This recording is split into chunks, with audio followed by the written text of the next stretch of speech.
Hello, and welcome to episode 163 of the Compassion and Cucumbers podcast. I'm Christine. And I'm Sam. We're back. We are. We are back. Yes, so the flu is no longer. It is. It's no longer. Yeah. It has passed us by now. Yes, so that's good. Yes. If you're listening to this on the day it comes out, it is election day. Sure is. So get out there and vote, vote, vote. That's right. Vote as many times as you can. I hear they only let you do it once. Here's what's coming up on today's show. In our noteworthy segment, we're going to tell you how you can let your neighbors know that your yard is a wildlife habitat. This is so cool. And in our main topic, we once again take a deep dive into the so scary world of vegan Reddit and ask the question, are they the asshat? Hope you had a good World Vegan Day on November 1st. That's right. And it is, November is World Vegan Month. Yeah. So we'll be celebrating that all month long. Sure will. But before we get into everything we just talked about, what have we been up to? Honestly, not much. Yeah, because the illness. Because of the illness, yes. So I was sick and then Christine was sick. And so we ended up doing nothing for Halloween. Christine was scheduled to go to Erie and hang out with the family for Halloween. Yeah, that didn't happen. That didn't happen. I didn't want to spread the sickness. And I had a rehearsal on Halloween evening. And so, we just... Yeah, not much there. Not much going on the past couple weeks. There's no children in our neighborhood, so there was no handing out of candy. No. So that was that. Yeah. It was the weather here was like spectacular. It was like 70 degrees. It's been gorgeous. So good for the kids. They didn't have to wear coats over their costume. I remember when I was a kid how I hated having to wear a coat over my costume. Yeah. What else? Oh, I have on our notes, sick people vegan food. Yeah, but that's not terribly interesting. It's not. I made a bunch of soup. Made a bunch of soup. Soup and toasted cheese and crackers. And yeah. It's really not particularly interesting. It really is. Christine's been dealing with a little stomach bug. And so with the stomach bug, we've been having some, very plain noodles. I know. We've been having some very plain rice. It's it's crazy. Yeah, not a lot of stuff. Yeah. Oh, here's a quick update. The movie Christspiracy is now available to stream, I believe, on their website. We'll put a link in the show notes, but that website is Christspiracy.com.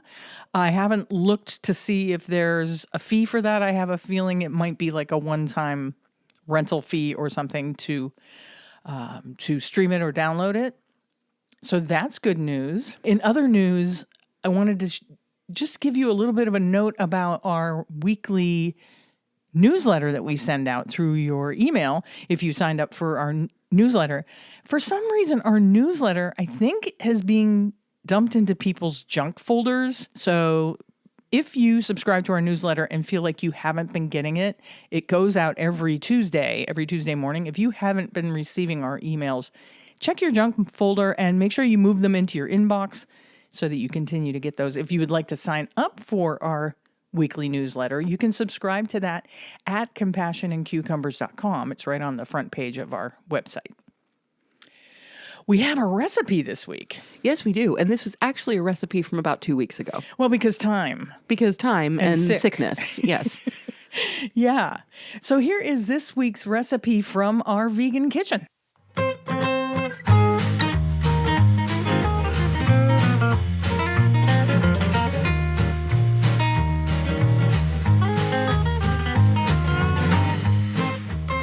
This week, we're talking about Christine's kale and black bean enchiladas with cilantro cashew crema.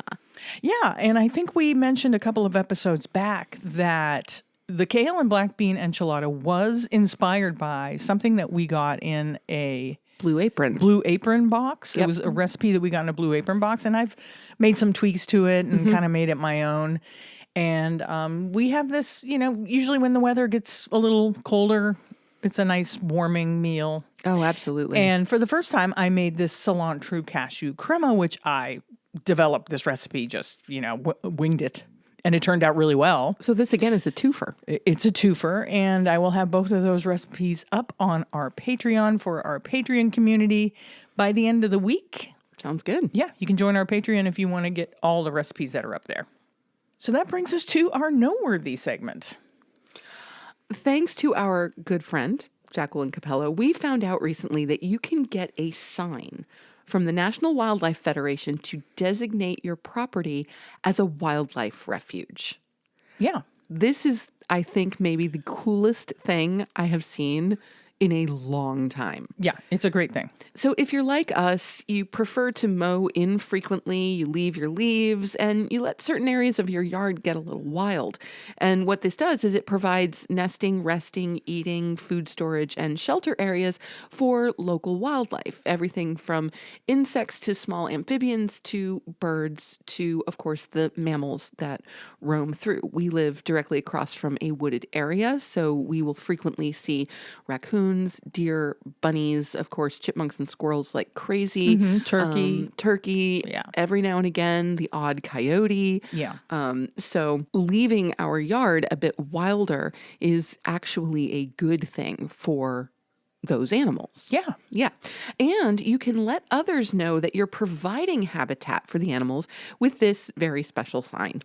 And so first you go to the National Wildlife Federation and you take a look at their checklist for what the requirements are for being a certified wildlife habitat.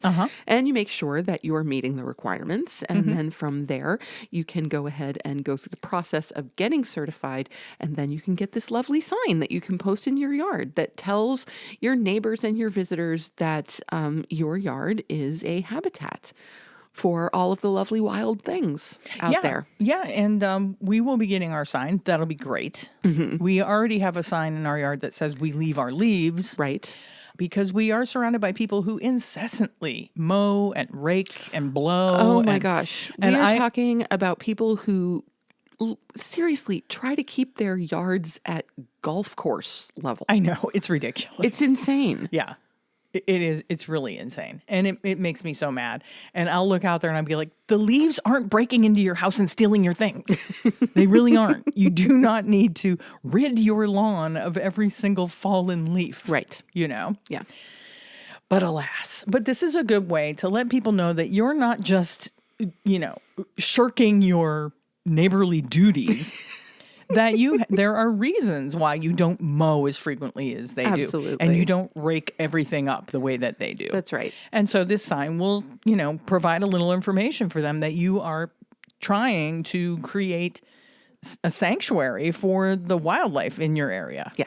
And I have to say, when we get into July, August, the really hot months of the year, and our neighbors are mowing at least every week, and they're keeping their lawns to golf course depth, right? Essentially.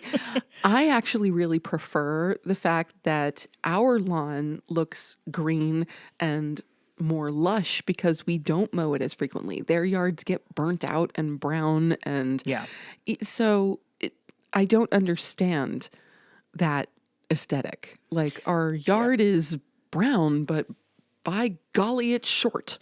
Right. Like I don't understand that. Just let the grass grow a little bit. Like, that's what it's supposed to do. Yeah. Yeah. Yeah. And so we will provide a link to the website where you can plug in all this information, see what it takes to become certified, see if maybe your yard already meets all of the criteria, and you can get yourself a wildlife habitat sign. So yeah. I just think that's so cool. Yeah. I love that so much. Yeah. Well, we got to get moving because it's time for our main topic. It is.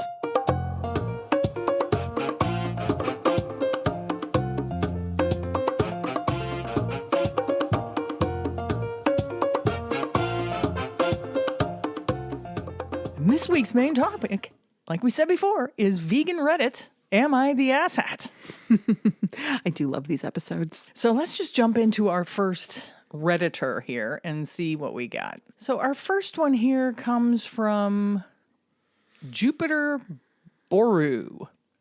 Am I the asshat for eating meat against my vegan dad's wishes? So I'm 15 and I live with my dad, who's 45, and his boyfriend, Mark.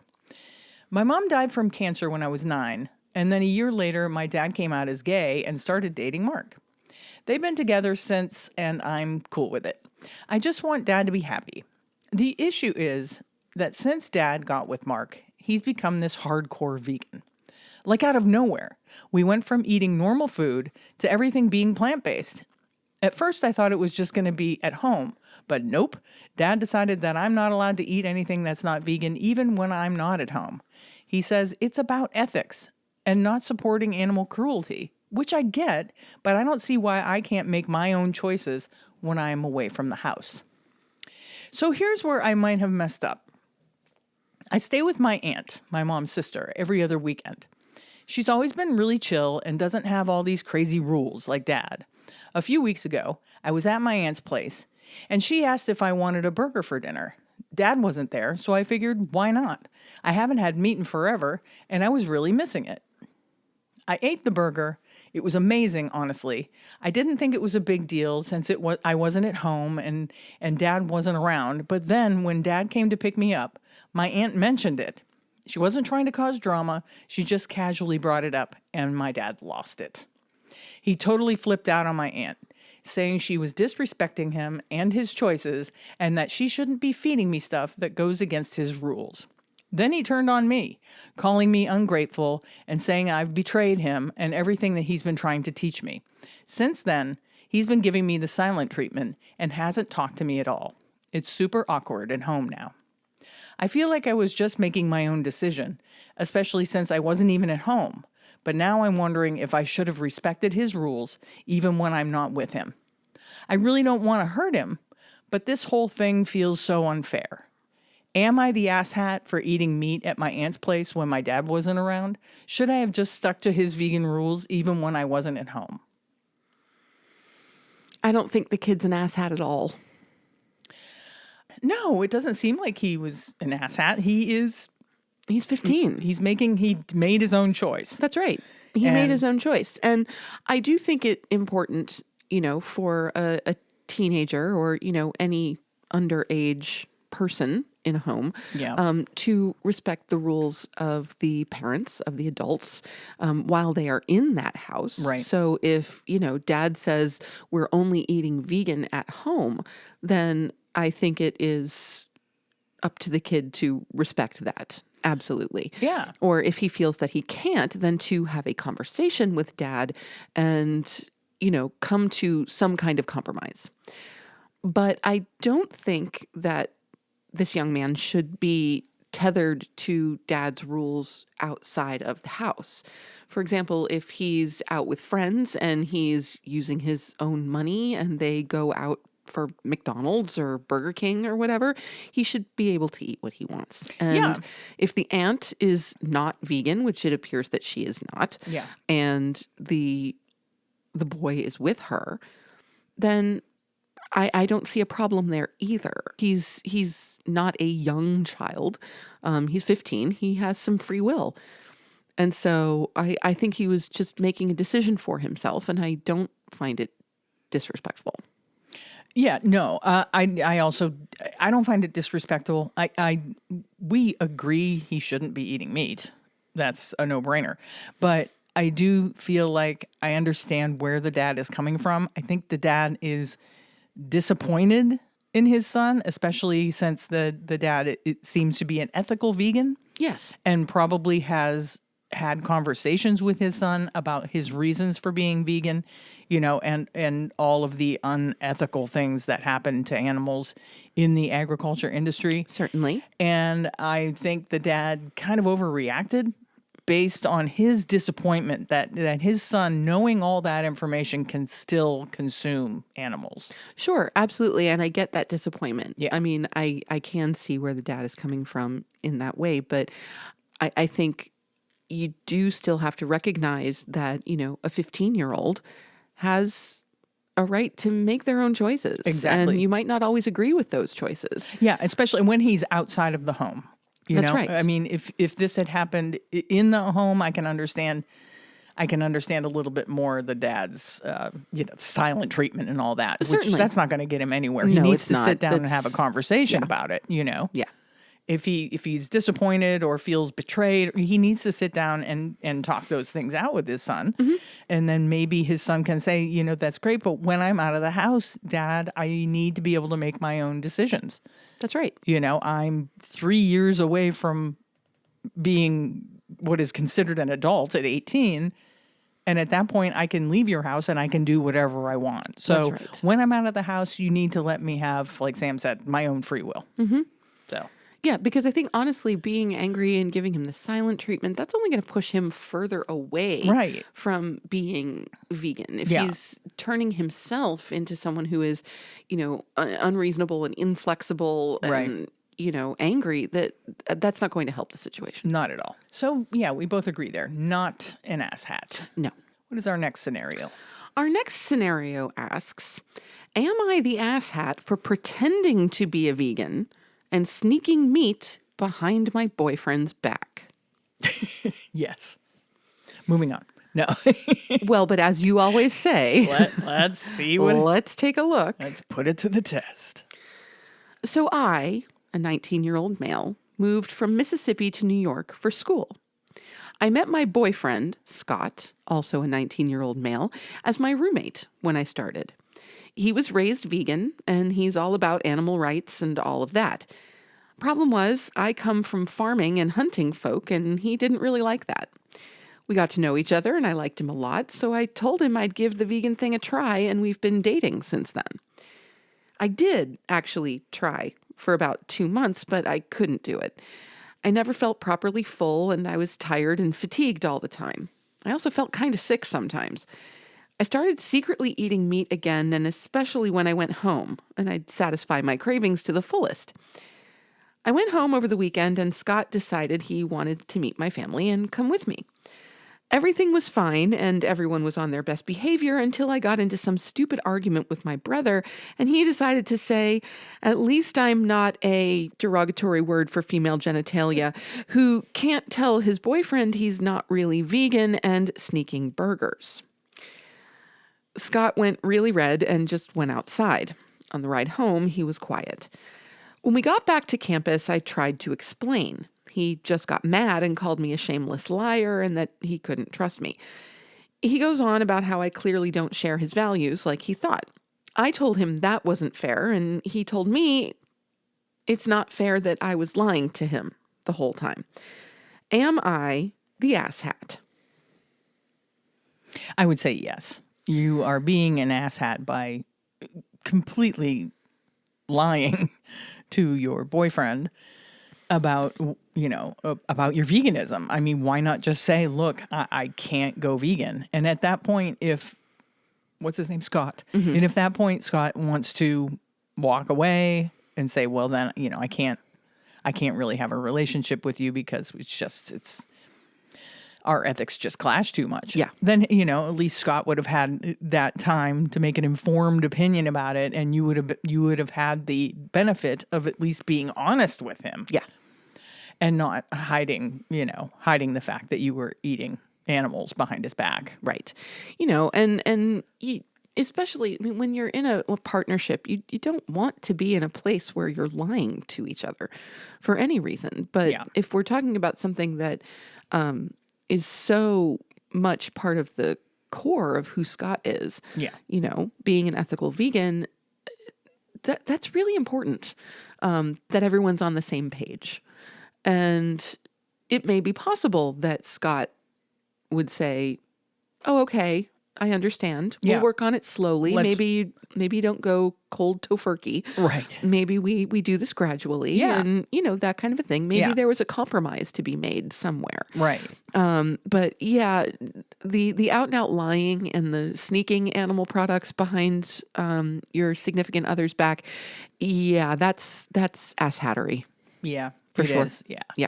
And your brother also, bit of an asshat. Yeah, brother was definitely an asshat. So you're not alone for calling you out like that in front of him. Yeah, that's definitely inappropriate. This next scenario comes from Suspicious Basil 7882. Am I the asshat for refusing to cook a vegetarian Thanksgiving dinner? We are coming up on that season, so I feel like I've slipped into the twilight zone with this whole argument. So tell me what's up, internet folks. I am a 31-year-old female, and my brother Mark, who is 35, we do not get along.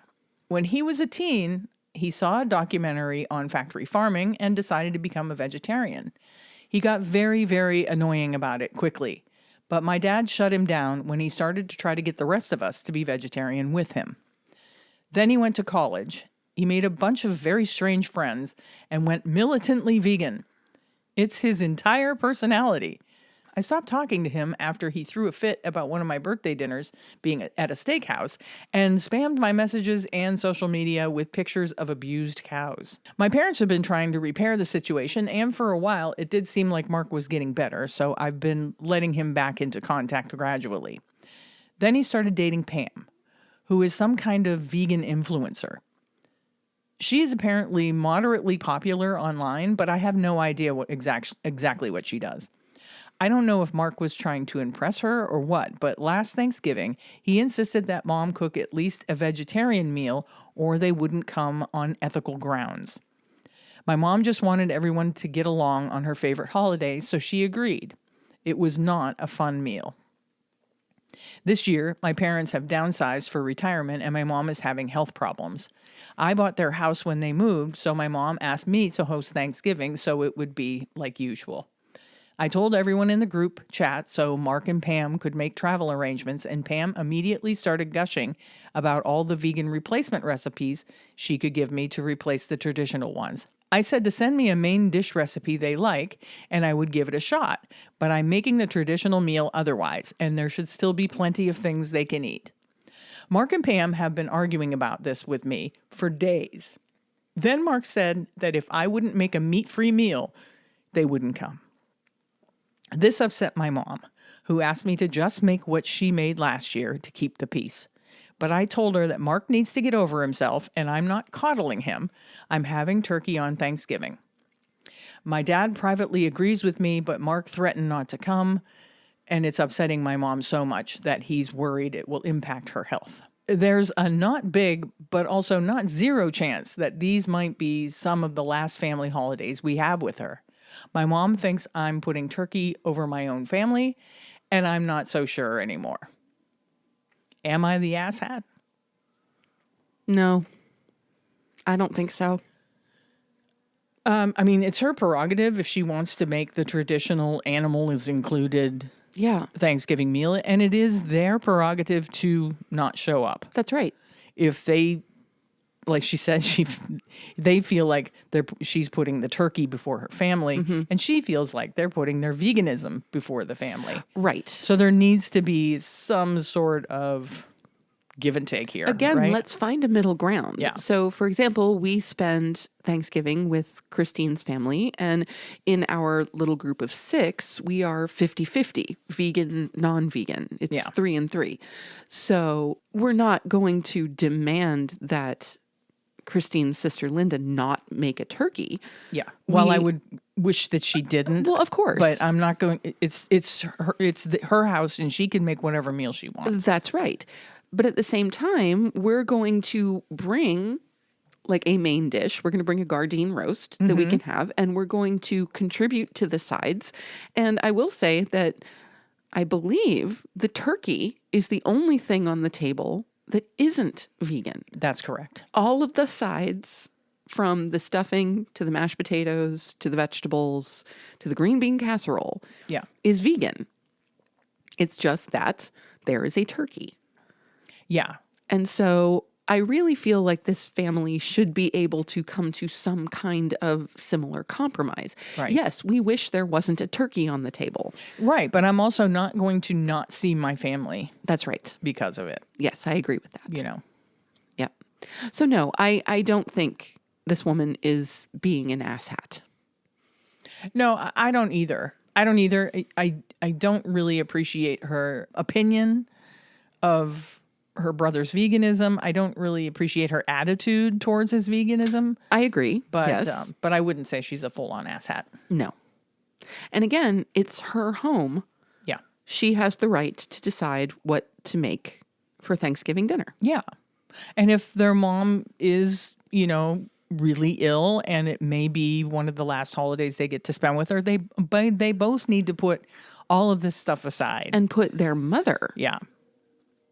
Put the mom first. First, exactly. Yeah. I agree. What is our next scenario? Am I the asshat for not disclosing that I'm not vegan? No.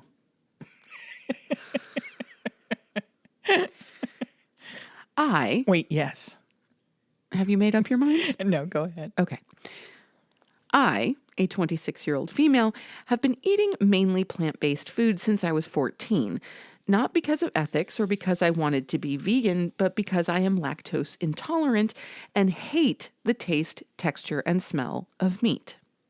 I make a few exceptions. For example, when my boyfriend, who's learning to cook, makes something, I always have at least a few bites of it to show my appreciation, or some special dishes that I like.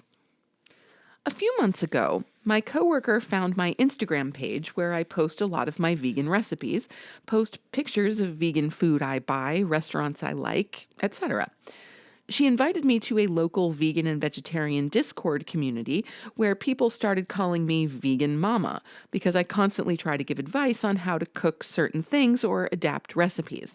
12 years of cooking have shown me a lot.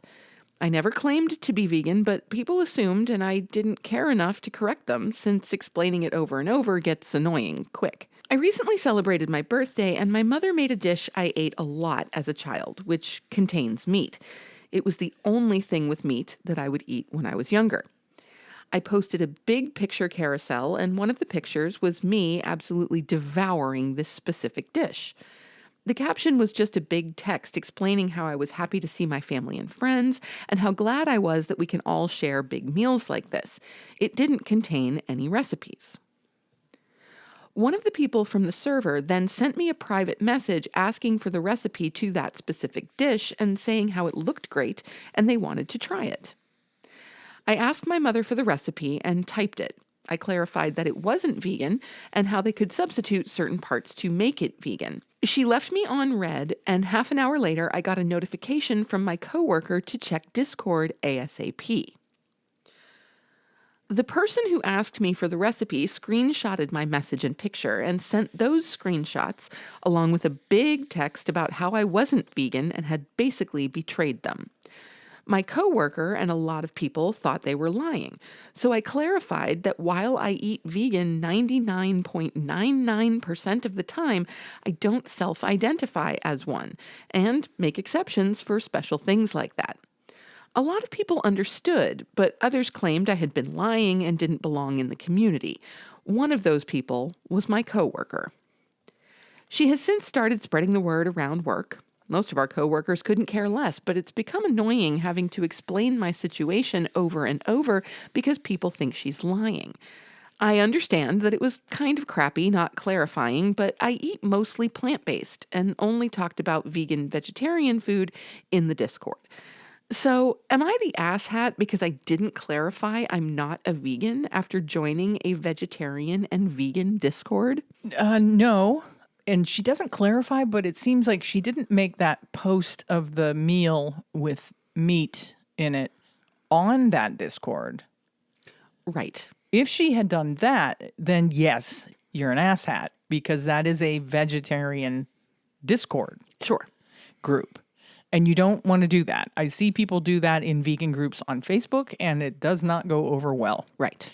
So no, she's not an asshat, but she should have clarified even in the vegan Discord that she doesn't identify as a vegan and that she eats primarily plant-based, with sometimes eating animal products. She should have made that clear to that community. That would have been the best course of action, absolutely.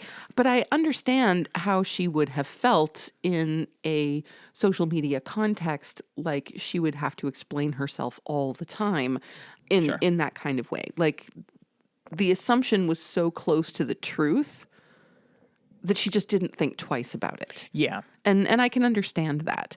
And as you said, she posted the picture of the dish that contained meat on a personal account. Yeah, it seems like it was on her personal social media. Right. Yeah. And so I actually think that the person who screenshotted the picture and then outed her to the Discord group was being a little bit of an asshat because you're creating unnecessary drama. Yeah. I mean, you could have just said to that person, oh, hey, wait, I didn't realize. I thought you were vegan. I thought you were vegan. Yeah. Like, can we have a chat about that? Yeah. That seems to be a more logical way about going. I mean, a logical way of going about things. Yeah. Yeah, this is the problem that you get into when you join groups like this, is that there are people out there that think that they're policing the group.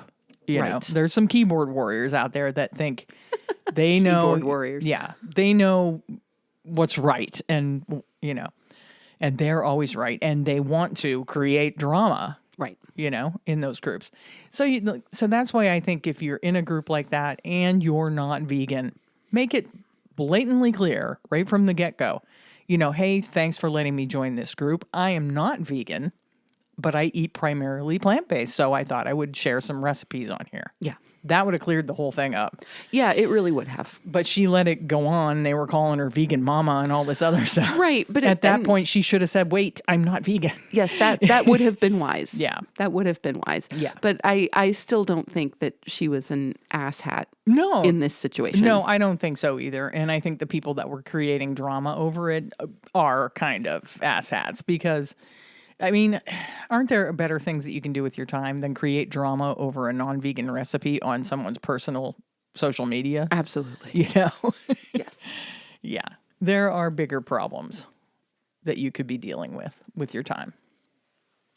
So, not the asshat. Let's see. Our next scenario here is a good one. This one comes from Throw RA78WDHSG. There's a name. Yeah. My 22-year-old vegan girlfriend wants me to get rid of my cat. My girlfriend is a passionate vegan and wants me to get rid of my beloved cat because cats eat meat and kill mice. First of all, let me say thank you for everyone who offered advice, because apparently this person posted about this in an earlier thread. Okay. There are over 7,000 comments on my original post, and I have dozens of private messages. Frankly, I am still pretty overwhelmed with the magnitude of the response. I did my best to read most of everyone's comments, but obviously I couldn't get to everything. Let's go to the original post. I can't believe I'm about to type this, but here we go. I've been dating my girlfriend for 7 months. She's amazing and we're super compatible in a lot of ways. She's an outspoken vegan and she made it clear at the start of our relationship that it was important to her that any potential had similar cruelty-free values. Me, already being a pescatarian, had little difficulty transitioning to a fully plant-based diet. My girlfriend was proud of me for going cruelty-free, and everything seemed well. We became the vegan couple on our college campus. Then there's my cat, Mittens. I've had her for 3 years, and I adore her. She's such a sweet and cuddly cat. However, my girlfriend was always a little apprehensive around her, and she blamed it on not growing up around cats. After a while, we sort of made a tacit agreement to mostly hang out at her apartment instead of mine. So Mittens never really came up again in conversation. Fast forward through all the quarantine stuff, my girlfriend and I have spent a lot of time together during this pandemic, and we started talking about taking our relationship to the next level. We began seriously looking at either buying a new apartment together or having one of us move in with the other. However, after a lot of talking and planning, my girlfriend sat me down and dropped a bombshell on me. She said that with this next phase of our relationship, she did not see a future with me unless I was willing to give away Mittens. She said that she believed owning a cat is unconscionable for vegans because they hunt mice and eat meat, and because the very act of owning a pet is a violation of vegan principles. I was stunned. I told her I was absolutely not willing to give up Mittens. She had no choice but to eat meat, so I was reducing harm as much as possible by buying reputable brands of cat food. Plenty of vegans own cats and think along those same lines. My girlfriend got mad and said, "How much flesh does your cat eat? How many animals died to make all that food? Would you be okay with that being human flesh?" I got mad and told my girlfriend that I would have really appreciated her telling me about her cat opinions before we got serious. She went on and on about cats killing animals. I ended the conversation there. I was so angry that I left my girlfriend's apartment, and I snuggled with Mittens when I got home. Although the mood soured a bit when my girlfriend sent me a link to a Reddit thread advocating for the extinction of the domestic cat. Sigh. Okay. I think it goes without saying that I am not going to get rid of my cat. However, it pains me to think that an otherwise wonderful relationship could be ending because of a difference in ideology. I don't even really understand where my girlfriend is coming from because, like I said, a lot of vegans own cats. Now, granted, cat ownership can be a controversial topic in vegan circles, and I probably would not have gotten a cat if I had been vegan at the time. But I have Mittens now, and she deserves to eat. Yes, I've researched vegan cat food, but Mittens has some digestive issues, and my vet strongly cautioned against it. I've talked to some of my vegan and vegetarian friends, and they all think that my girlfriend has lost her mind. Some have suggested that it's not about Mittens, and my girlfriend just wants an excuse to end it. They probably don't understand why I haven't broken up yet, but I care about my girlfriend so much. I hate for this bizarre curveball to be the end of a beautiful thing. I want to try and work something out. Where do I even go from here? I will not compromise on Mittens, and I don't think that my girlfriend will compromise either. Wow, what do you think? I don't think that the cat owner is being an asshat at all. No, and he is right that companion animal ownership can be a point of contention among some vegans. Mm-hmm. But at least our opinion is these animals are already in the world. Yes. We didn't breed them into existence. We did not. As long as you're not buying your pet, you're rescuing them, then these animals need homes. That's right. They need homes, and cats are obligate carnivores. That's right.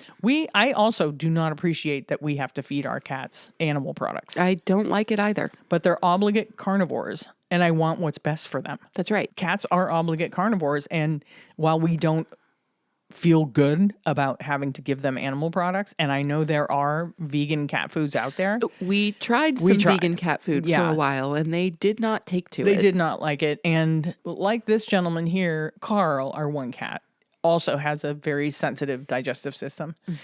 And they're on special food. Right. So we're doing what's best for them. That's right. And while that does not always jive with our ethics, we're doing what's best for them. That's right. And that actually does jive with our ethics. Yeah. It's putting the needs of these beautiful, goofy, sentient beings that we have welcomed into our home, that we have given a loving home to. Yeah. And making sure that their needs are met.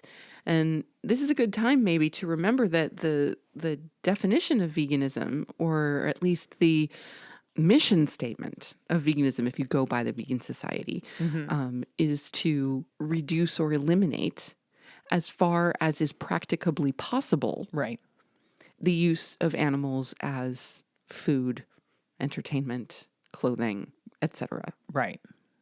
And so, again, it's not about perfection. No, it's not.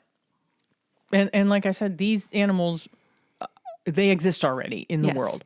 And shelters are full to the brim. Yes. Every single one of them. Yep. These animals need homes. That's right. We could say, okay, we're vegan, we're not going to help these animals, but how does that align with our vegan ethics? Right. You know, when we see, if for instance we even saw a stray cat outside that was obviously unhomed. Yes. Would we just let that animal suffer because they're an not. obligate carnivore and we don't want to give them meat? That's right. No, we would take that animal in and vet them and care for them. Well, actually, one of the things that I want to add to our yard as a habitat is a feral cat house, like an insulated little house where ferals or strays can go in and get warm if there's a storm or if it's snowing outside, you know, so they're not just exposed to the elements at all times. Yeah. Well, we don't really have a feral community in our neighborhood anymore because we have a neighbor who actually is part of the trap, neuter, release program. Right. So if there is a loose, stray, feral, whatever in this neighborhood, they're not here long. No. Because she traps them and they do the TNR. Yeah. But we still have visiting cats every now and again. They're neighborhood cats, though. They have homes. Those cats have homes. I still want my little kitty shelter out there. So, As a vegan, I would not allow my animal to roam free. No, it is definitely not. It's not good, not only not for cats to be out roaming free. They can get into all kinds of trouble. It's also not good for the songbird population, for the chipmunk populations, for a number of other small creatures that your cat might kill and not even eat. So cats should not be let outside. I do understand how some people have barn cats, and I guess that's okay. But, house cats should not be outdoor animals. They just shouldn't. It's not good for them. They can get into too much trouble. They can get hit by cars. They can get eaten by a coyote. They can get into fights, end up with infections and pick up disease and ticks, and all kinds of things can happen. So leave your pets at home if you can. And I guess that's all we have to say about that. Yeah. So no, I don't believe that this boy is an asshat for choosing mittens over his girlfriend. No, I mean, and for the girlfriend to send a link to an article calling for the extinction of the domestic cat population, I'm sorry, she sounds like a little bit of an asshat to me. Yeah, I mean, I understand where people who feel that way are coming from. Sure, so do I. But it's not logical. These animals already exist in the world. Yes. Is she suggesting that we euthanize all the animals in the shelters around the country? Is that what she's getting at? Because that's not vegan. Right? Right. Anyway, I'm on Mittens' side. I am too. All hail Mittens. What is our next scenario?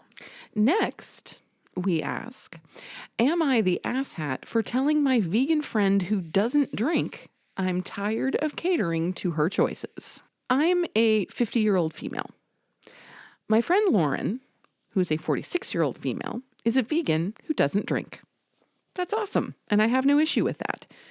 The problem is that she's part of a small group of friends who don't get out very often, but when we do, it always has to be limited due to Lauren's choices. We live in an area where our food choices suck to begin with, so having to go to eat where she can be satisfied is very limiting. There really isn't much to do otherwise at night. In addition, she gets upset when any one of us eats something that has an obvious meat component to it. For example, she doesn't say anything if we get a soup with chicken or something, but if we ordered a hamburger, she would cause drama. That doesn't make sense. No. Then she doesn't drink, which is no big deal, but she will then send us videos on the harmful effects of alcohol if we get a drink or two with dinner. She sounds like a real blast. Yeah. It has gotten on my nerves, to say the least. It's been a while now, so I am done with everyone catering to her needs. I've tried inviting everyone to specific places and invite Lauren as well. She puts into a group chat, hey ladies, since I can't eat at X, why don't we go to Y? Then, of course, the other ones decide we should go to Y instead. I've backed off going out because I don't want to spend money on food that sucks. Remember, it's vegan, not vegetarian, so it's very limiting. Oh, please. And is expensive, or have my intelligence questioned by sending crap about the effects of alcohol as if we are not beyond old enough to know about or Google it. I barely drink anyway, but I enjoy a glass or two every so often. She asked why I keep bailing, so I told her, I respect your choices, but by the very nature of them, they have limited mine. Being that I don't have the ability to go out often nor unlimited funds, I am only going to go when I know the entire experience will be what I want. So if I'm in the mood for a steak and a vodka tonic, I want to have that in a relaxed atmosphere, and that obviously bugs you. If I'm in the mood for a salad and water, I will gladly join you, or we can just hang out at the beach when we have time during the day. She didn't like that too much. She said that isn't what friendship is about, and I should enjoy the company enough not to care. I told her that I understood, and I would gladly hang out with her when food or drink isn't in question because it's too expensive not to enjoy it. She said that there is nothing else to do around here. Then I asked if it's just about friends, then maybe she can eat first and join us out sometimes, and other times we can go where she wants. She then told me that she's not going to sit around watching people eat meat. I said, okay, I get it, and you need to get that I'm not catering to your needs each time I'm free to hang out. I later got a text from a mutual friend that Lauren was upset, but she agreed with me because she was tired of the same crap. Of course, this friend doesn't like conflict, so just listened to Lauren. So am I the asshat for not wanting to continue to eat food I don't like or refrain from having a drink or two to keep the peace here? Or am I right in feeling like she's being selfish, expecting the rest of us to do what she's comfortable with each time? I think both of these people are being a little bit of an asshat. Well, actually... And it's amazing to me that these are 50-year-old women, right? Right. Having these kind of sophomoric issues. Ooh, good word, sophomoric. Oh, thanks. Nice. Yeah, thanks. Anytime. Yeah. I mean, I think that maybe if all they do is go out to eat, then it devise a schedule. One day it's Lauren's, one day it's Sugarless Mama's. And, come to a happy medium there, right? Why so many of these why can't people come to a compromise? Well, sure. But my problem with this, I mean, and I understand where Sugarless Mama, the non-vegan, is coming from. I really do. I don't think it's the vegan's responsibility to send her friends memes about the negative effects of alcohol because they're having a drink or two. That's going a step too far. Yeah, and they didn't say anything about, is Lauren in recovery?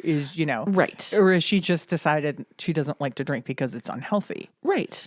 So, I mean, I don't drink, and it's not because it's unhealthy. It's not because I don't want other people to drink. It's not because I'm in recovery. Yeah. It's because I no longer enjoy it. Yeah. It's just that simple. But that doesn't mean that other people drinking in my presence makes me uncomfortable or that I have a right to say, I don't drink, therefore you can't either. Yeah. And one thing about this post that does bother me. There's a number of things. There are a number of things in this that bug me. Yes, absolutely. This post has issues. That the vegan says to the non-vegan that having what you want in a relaxed atmosphere without judgment isn't what friendship is about. Yet she very clearly states that she will not be around other people eating meat. Right. So she wants to be in a relaxed atmosphere where she does not have to see people eating meat. Right. But tells her friend that if she was a friend, she wouldn't want that. Yeah. Exactly. That she wouldn't ask. It's like they both want the same thing here. Yes. And they're both accusing the other of being unreasonable. Yes. For wanting that same thing. That's right. Yeah. So the salad and water comment was a little irksome to me. Sure. And also, of course, the assumption that, all vegan food is kind of flavorless and more expensive. Yeah. That's not fair. No, that's not fair. I don't know what the vegan restaurants are like where they're going, but it is pretty one-to-one when you go to restaurants anymore. Yeah. I mean, it's very similar. There are some vegan restaurants where it's pricey. Don't get me wrong. Sure, but there are also omnivorous restaurants that are very pricey. That's exactly what I was going to say. So if price is a problem, then, choose your restaurants according to the price. If you can't seem to go to a restaurant and not have a drink, then maybe you have a problem. I mean, I understand wanting to go out and have a drink and loosening up, but if you can't have a good time because you can't have a drink, right, that's an issue. Yeah. Right? Well, and also, I mean, we just went out to dinner with my brother and Lucy the other night. We did. They came up to see a show at the college where I work. Legally Blonde. Legally Blonde. So good. So good. Yeah. And we went to a Japanese place, which we know that Lucy loves. Right. And so we went there, and they both had animal products. We, of course, did not. We can't stop them. We can't stop them. Yeah. It's their choice to make. Sure. And so it's kind of like the Thanksgiving thing. Yeah, you got people can make their own choices. That's right. I mean, you can tell them your reasons for why you make the choices you make. Yes. And they can either agree with you and, do the same thing. Right. Or they can say, good for you. That's not for me. Yes. And you just have to, you have to let that be because people have free will. That's right. That's right. Yeah. And so honestly, I feel as though if this was a deep friendship and one that was important to both people, that they would find compromise. That Absolutely. maybe one time they go to the steakhouse and the vegan Why does it have to be a ordered. steakhouse? I mean, come on. Well, come on. I'm just using it as No, an I mean, example. she used that as an example too. Yes, but maybe that's what's available in Yeah, their maybe. area. So Yeah, I'm just maybe. saying, so maybe they go to the omnivore restaurant, Yeah. one time when they go out, and then the next time they go to the vegan restaurant, and they keep alternating. Yeah, So that's that, what I said. Make a schedule. yeah, so that they're each giving a little bit. They Yeah. each get a little bit of what they want. Yeah. And they're both giving the other a little bit of what they want. And spending time with your friends should be just like at the Thanksgiving dinner. That should be your main reason for being there, That's right. to spend time with people you care about. Yes. It is interesting, though, that there is a little bit of that cognitive dissonance with people who drink towards people who don't drink. It's the same thing, like sure. non-vegans and vegans, that if you're like somewhere where like the majority of people are drinking and you're not drinking, people will be like, why aren't you drinking? It's like, what's the difference? I have a beverage. It just doesn't have harmful alcohol in it. Right, exactly. What's the difference? Yeah. But it is true that people who don't drink sometimes get that same cognitive dissonance toward, shot towards them by people who are drinking. Yeah, that doesn't bug me. No, I mean, it doesn't happen with nobody we know. No, not really. Is like that. But I've seen other people who don't drink be in situations where everybody's drinking and people give them a hard time Sure. for not drinking. Right. Don't get me wrong. I like a Jameson just as much I know you do. as the next Irish person. And you go right ahead. And, but I would never disrespect someone for not drinking or, wanting of to go course not. someplace where there isn't alcohol. I don't really, going to a restaurant that doesn't have alcohol isn't really a problem for me, as long as the food's good. That's right.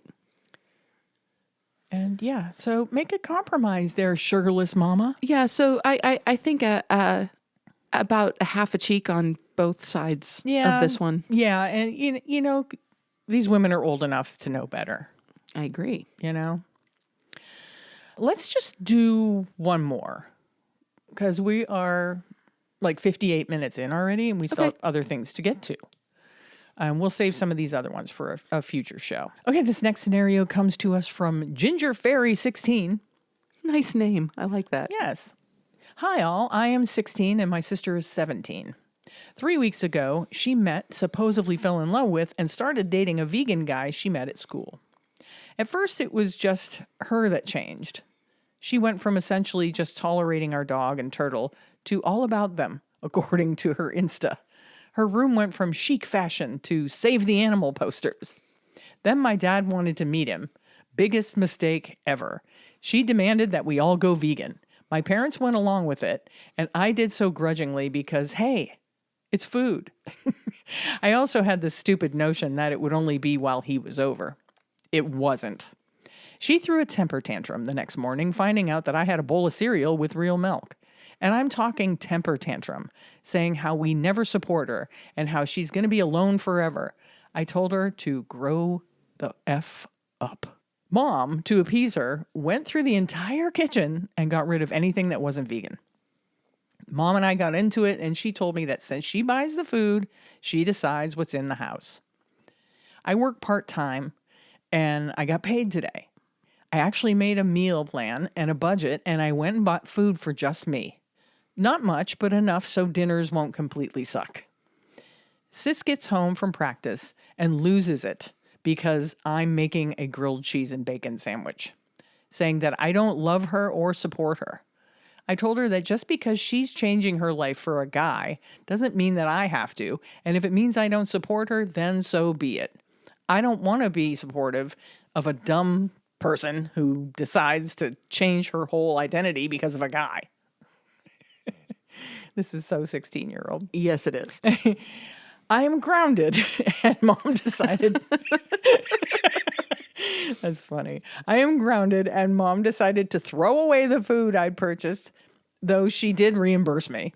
I told my friend about it, and she said it was a bit harsh because we both know my sister is a major drama queen. So, Reddit, am I the asshat here? Oh, here's an update. So let's just say it hit the fan tonight. Using a suggestion, I composed a list, not complete and just a little off of memory, but a good start, of all the non-vegan objects around the house. The prices of them, the price of suitable replacements. I think I made it through toiletries, and then I did a quick search on nutritional needs. My job is babysitting, which I love. Along with this, my mom apparently went over the food budget and her fun do whatever she wants with money, and Dad just found out. I also think he was getting upset before this, but he keeps it to himself. I got home while they were arguing. Once Dad saw the research I had done, he laid down the law. Essentially, if Sis and Mom want to be vegan, Sis has to do research herself and learn how to cook. He then said the words I honestly never thought I'd hear. He was proud of me for the research that I had done and that it seemed to be thorough. He's never told me he's proud of me before. Sis hasn't been told about this yet, and she's still out on a date, refusing to answer the phone. And it's almost curfew. I'd stayed awake to see the show, but I'm actually going to be helping the family I babysit tomorrow. This is so 16. It's so 16. It's so very It is 16. So okay, with the update, clarify something for me. What is this research she was doing? Was she trying to say that it's going to be much more expensive? No. I think that she was just kind of responding to her mother and her sister's quest to eliminate all non-vegan things from the kitchen. Oh, so she was saying... And so she was saying, well, here are all of the other non-vegan things in the house, and here's what they cost, and here's what it would cost to replace them. Oh, okay. Okay, I see what she's doing here. Yeah. Okay. Okay, just... I mean, she's grounded, so she's got a lot of time. Exactly. So, no, I don't think, again, you're 16, you have free will. For you to use money that you have earned to buy food that you want to eat and to prepare it for yourself, not asking either your mother or your sister to have anything to do with it, I think that's perfectly fine. I do think that the 17-year-old sister, the older sister, is being a bit of a drama queen. Yeah. And I don't think that the mother's response to throw out the food that the younger daughter had purchased with her own money. No, she gave her the money for it, though. Right. I get that. But still, I don't believe in wasting food like that. Yeah. Because I don't know. Whether or not you're going to eat it and you can replace it, there are plenty of people who would be grateful to have it. And sure. So, and also, if you're throwing out animal products, the animals are dead already. Yeah. You're not saving anyone. Yeah, by throwing out the products. That makes a life lost in even more vain. Yeah, I think there might be something here, though, that we're not hearing. If Ginger Fairy got grounded for making a grilled cheese sandwich... So, yeah, that's ridiculous. I have a feeling that the making of the grilled cheese and bacon sandwich was done in a way that was purposeful.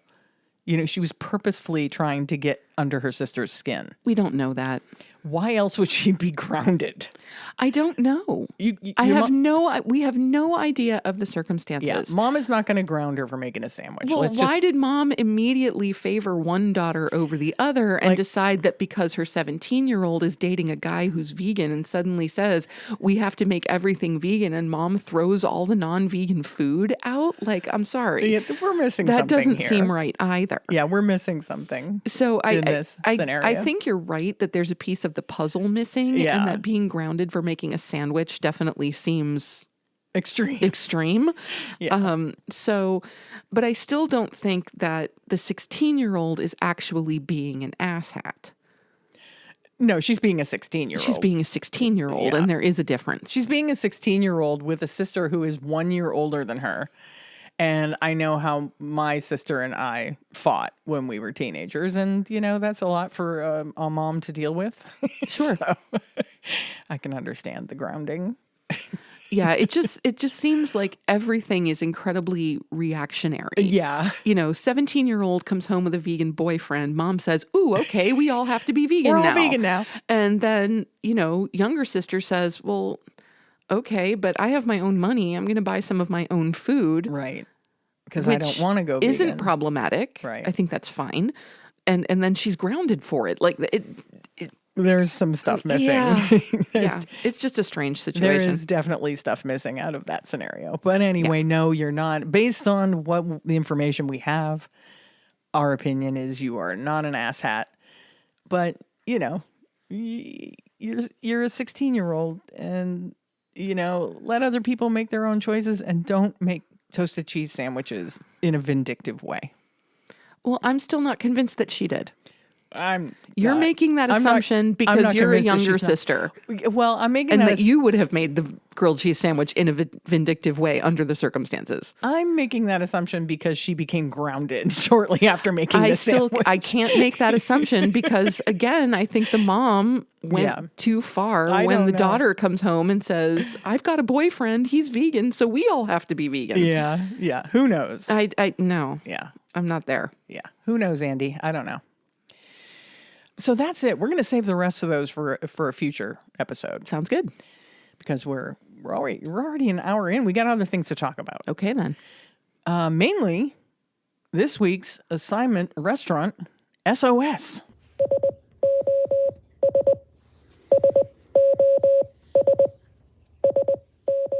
This week's restaurant is New Vegan.